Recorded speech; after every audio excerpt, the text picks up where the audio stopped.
Hello everybody and welcome to this webinar, which is looking at GDPR 4 years on. So I should start by saying happy birthday GDPR for today.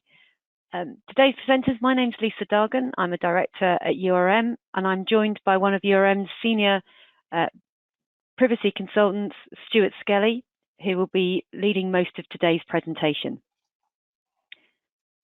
So let me start by just running through very briefly with you what the agenda is for today. Stuart, in true Chris Whitty fashion, could I ask you just to move on to the next slide, please? So if I start very much by what the agenda is going to be. Firstly, we're going to do a quick review of the last 4 years in terms of how has the GDPR developed and been adopted and some of the changes that we've seen. We're going to look at some of the enforcement trends. So around that, looking at the fines, looking at the approaches that some of the regulatory authorities have taken with a particular focus on the ICO.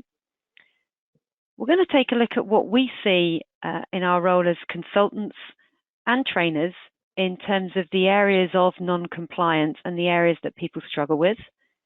And then we're going to look at some of the latest developments. I will mention this again, it's very much going to be UK focused, but what we're seeing at the moment coming down the line from a potential legislation perspective and the response to that so far. For those of you who aren't familiar, let me just very briefly step back with URM and just give you a little bit of information about us. We've been established for well over 15 years.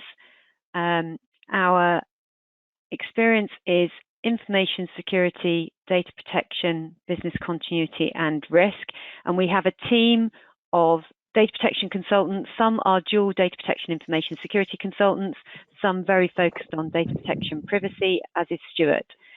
Over the last, certainly, well, I was going to say 4 years, but probably 5 to 6 years in advance, we have conducted multiple GDPR gap analyses and compliance projects and helped organizations get to a compliance position. We deliver both consultancy and training services, and there'll be a slide towards the end that gives you an idea of some of the events we've got coming up, and we deliver the BCS Introduction to Data Protection course. Very passionate team of people who've worked both sides of the fence. So certainly when I look at Stuart in particular, Stuart's been a solicitor, a lawyer. He's been a trainer specifically around GDPR. He's a former DPO in an organisation, so probably like many of you feels the pain and knows actually what it's like managing this on a day-to-day basis, and he's also a senior consultant. Stuart's also been involved with data protection since the year 2000.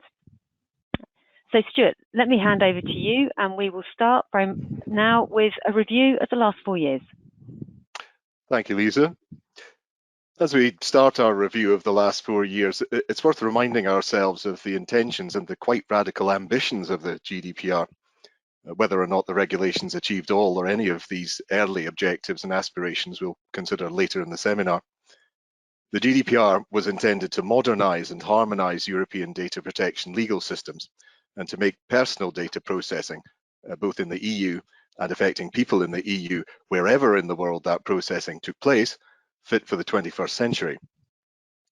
It proposed to do this by replacing the patchwork of differing data protection regimes which had grown up across the individual member states under the previous legislation, the 1994 directive, with a single gold standard DP law, which as a regulation would become law in all the member states simultaneously, and which would hopefully become the benchmark go-to data protection standard not only in the EU, but in due course everywhere on the planet.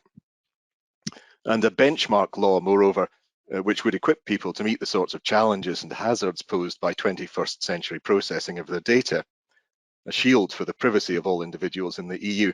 And as you know, protection of the rights and freedoms of data subjects is a recurring mantra-like keynote of the GDPR, like appropriate technical and organizational measures, or TOMS, another phrase which keeps appearing in the regulation.